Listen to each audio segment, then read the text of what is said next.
Həzrət İmam Sadiq əleyhissalam buyurur: "Siyamu şəhr Şaban zuhrun lil abd yevməl qiyamah." İndi bir nəfər oruç tutarsa mübarək Şaban ayında, hökmən o demək deyil, elə bütün ayı tut. Nə qədər bacarırsan tut, bir gündə tutsun. Həzrət buyurur ki, Şaban ayının orucu qiyamət günündə bəndə üçün ən böyük azuqədir. Ən böyük azuqədir. Və ma min abdin yuksiru siyama fi Şaban illa aslahallah maiş əmrə maişəti.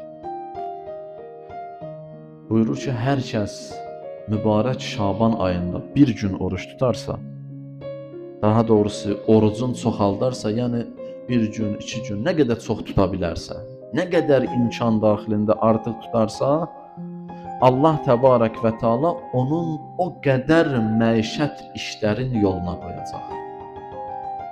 İstər maddi, istər mənəvi. Məişət problemlərini həll edəcək. Hər şey deyir yoluna düşəcək. Və kəfahu şərrə əduvvi.